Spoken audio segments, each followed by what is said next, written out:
By now, we're pretty far advanced in our strategic planning process. We have covered the key strategic inputs, the external environment, the internal environment. We also covered the key aspects of the strategy development. And today, we're actually going to move on to the strategy implementation. So we will become very practical. And a lot of the things that I am going to share with you today are actually my own experiences as head of strategy in various companies. So I want to start with this right away by sharing with you what a typical strategic planning cycle in a company looks like. There are basically three phases. The first phase is the preparation phase, which basically covers the strategic inputs. The second phase is then the actual strategy development. And the third phase is then moving on to implementation.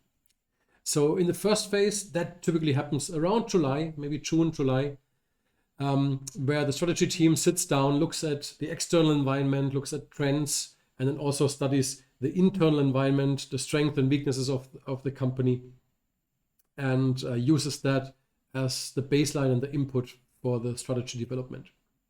Then the month of August is typically spent on strategy development. So here we develop a top-down corporate strategic direction that is then presented to all the business units towards the end of August or the beginning of September.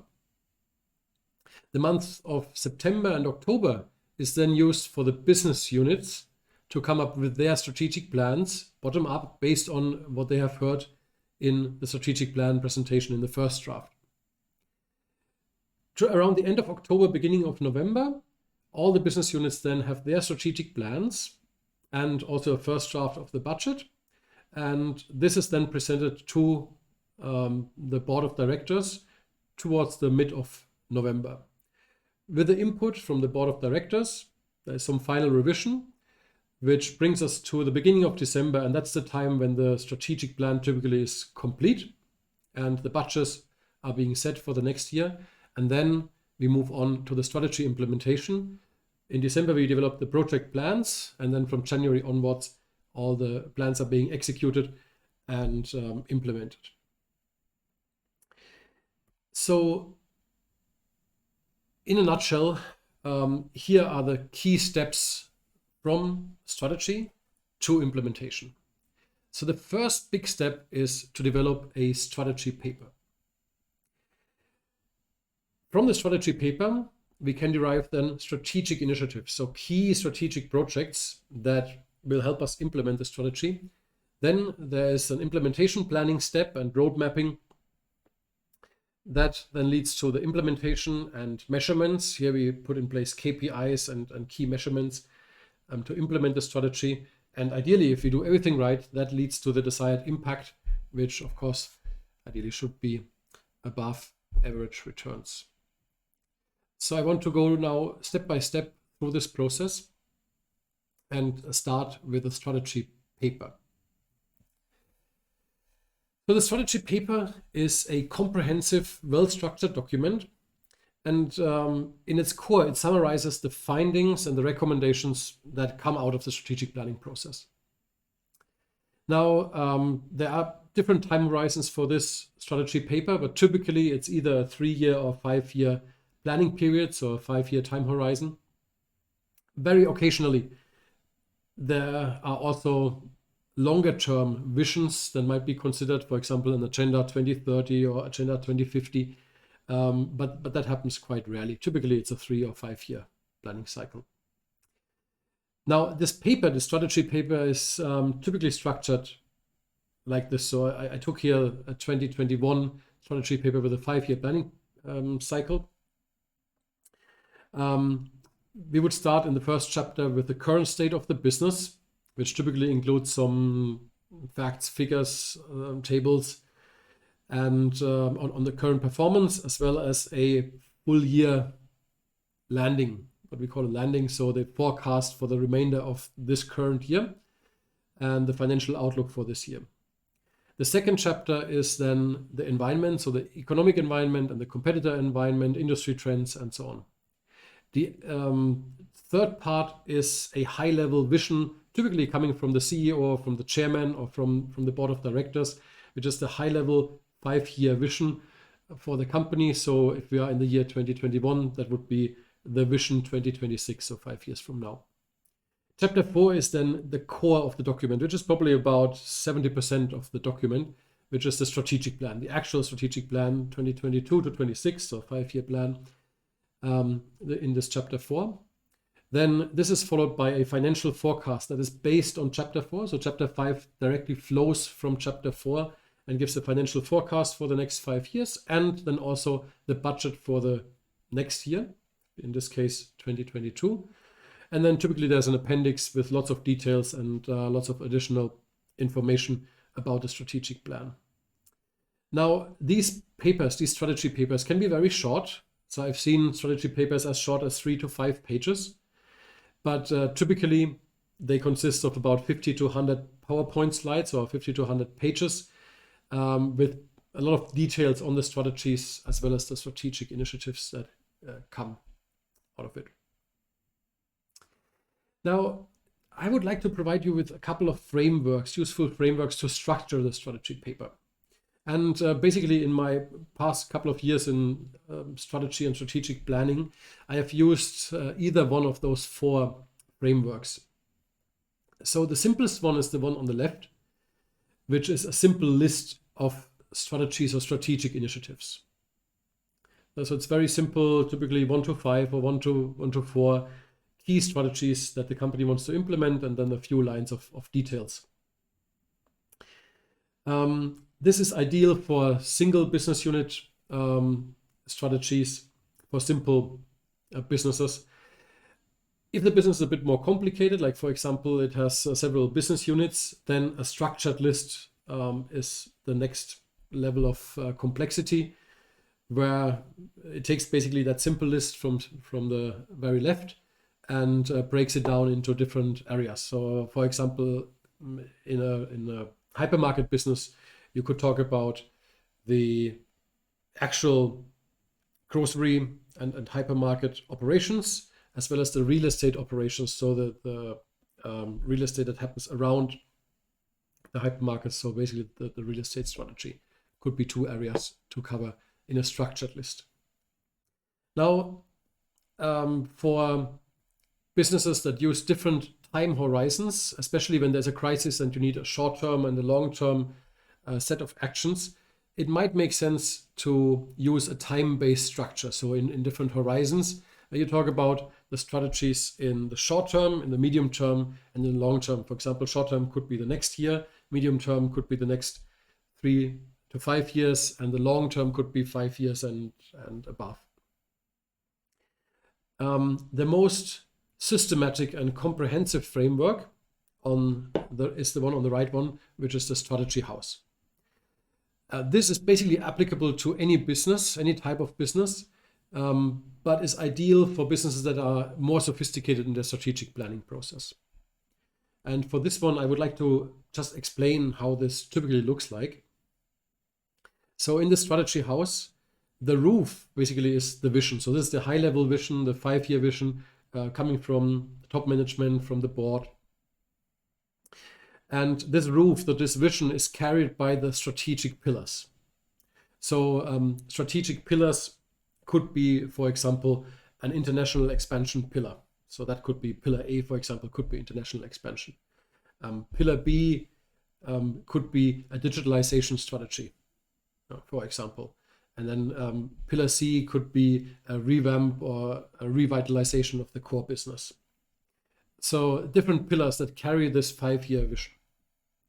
Within these pillars, you see a bunch of bricks, and these bricks basically are the strategic initiatives. So A1, A2, A3 are initiatives under the first pillar. So if the first pillar is internationalization or international expansion, pillar A1 might be expansion within Southeast Asia, and A2 might be expansion to South Asia, Bangladesh, India, and pillar A3 might be expansion into China and North Asia, for example. You see that the house is standing on a plateau or on a platform, on a base, on a strong base, and these are the enablers.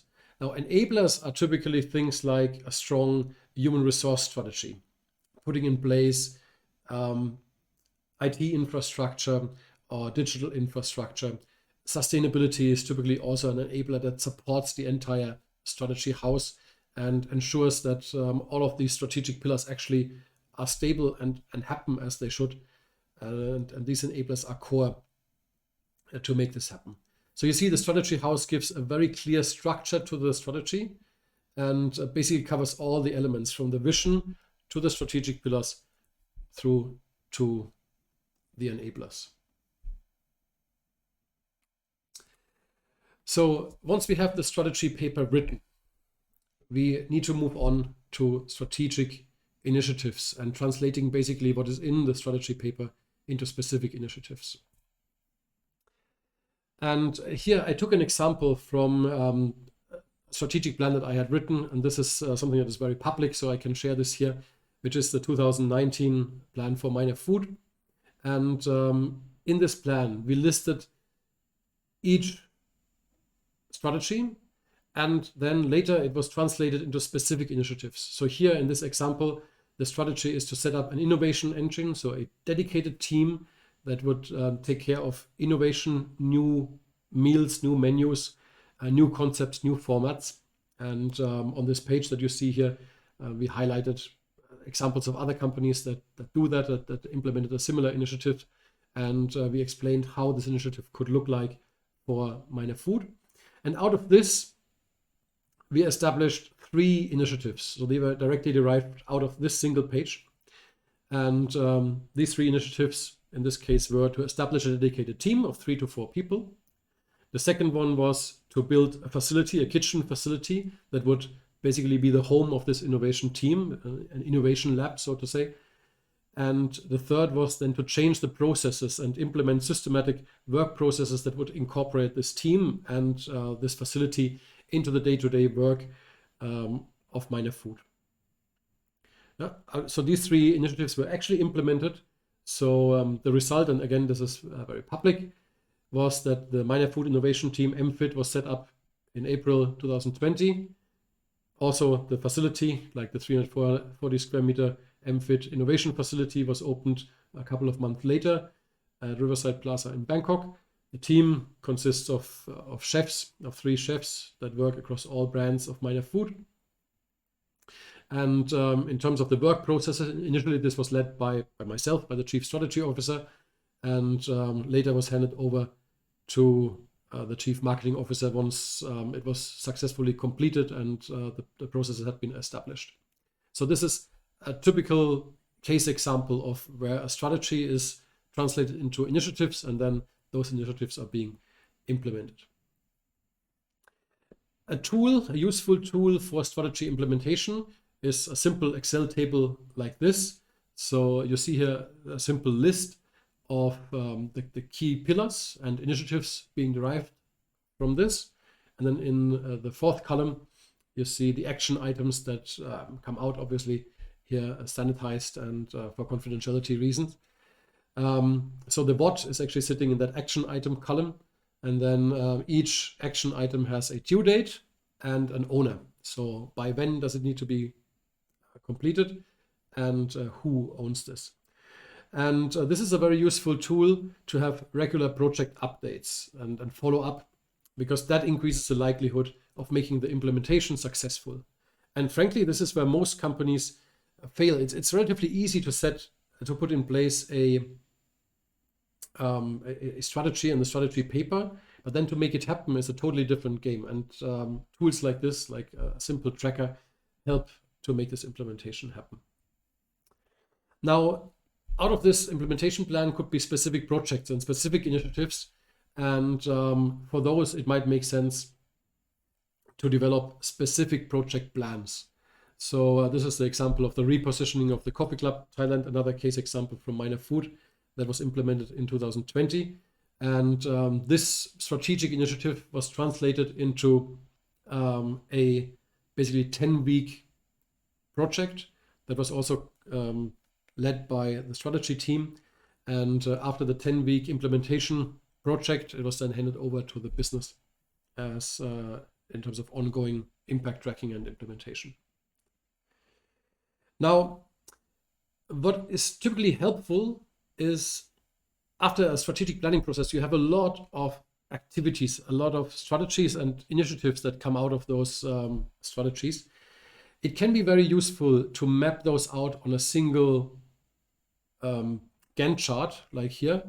And this gives the big picture of the strategy implementation. It also shows the resource requirement and sometimes helps to recalibrate and say, okay, in year one, maybe we are a little bit heavy, or in this case, towards the end of year one, we are quite heavy in terms of strategic initiatives, and we might have to delay some of them because of resource constraints. Or on the other side, it could also help to put the resources in place in the first place and plan for recruiting and so on to make those initiatives happen. So once this roadmap is in place and the strategic plan is in place, the initiatives are in place, then we can move on to the actual implementation. And this needs to be accompanied by impact tracking. Yeah, and this is very, very important. Like tracking the key performance indicators, tracking the performance is a very important element of making the strategy happen. And why this is so important is basically reflected here in some of these quotes from senior executives from these companies that are shown here. One of the VPs at Tetra Pak said, "You can't manage without measuring, and only what is measured gets really done." So measurement is very important to make things tangible, and it is important to communicate the priorities and helps to get things done. One of the senior executives of Procter & Gamble also warned, and this is a very important warning here, that if you put in place wrong measurements, then it might drive undesired behaviors and have undesired consequences. So this measurement process is very important. For example, if you give a KPI, like a measurement of sales, the team might be single-mindedly focused only on sales and might totally leave profitability out of the picture. And this is certainly from a top management perspective not something that might be very desirable. So it is important to balance those measurements. The balance scorecard as a term comes to mind here, and make sure that we have the right measurements in place that support the strategy. Now, when we put these measurements in place, we need to differentiate between key performance indicators, and these are the key measurements that we would like to put in place, key result indicators, which show the result, and the basic performance indicators. And to make this a little bit tangible for you, I put this into an example of a weight loss program here. So key result indicators are the ones on the top. So they tell you what you have done. For example, the before and after picture, that is a key result indicator. The actual weight, the weight target, is a key result indicator. It's the result of many, many actions that you take in order to lose weight. Also your muscle mass or your body mass index, all of these are key result indicators that come out of many things, many actions that you take to lose weight. Key performance indicators tell you what to do to really increase the performance and achieve those results that you desire. A key performance indicator for a diet, for example, would be to have less than 1,200 calories of intake per day. It could be working out and burning 400 calories per day, or lifting 10 more pounds every month. Very specific things that help you achieve the key results. Now, besides those KPIs, the key performance indicators, there's also a bunch of performance indicators. They tell you what to do. So you see here, for example, walk more, or don't eat burgers, don't eat chocolate, don't eat junk food, eat more vegetables, and do more activities like swimming and so on. Now, all of these are very small initiatives and help you to achieve your KPIs. They contribute to the KPIs. They are important in terms of the process, but they are not so critical overall to be tracked on a regular basis, sometimes too detailed for top management.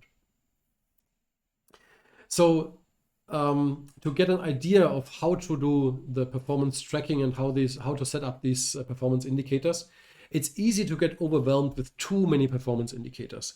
So a couple of academics and practitioners have put rules in place here, and I cited a few of those rules here. So Kaplan and Norton, who are also basically the inventors of the balanced scorecard, they say no more than 20 KPIs. So 20 KPIs is basically the maximum that people can keep track of.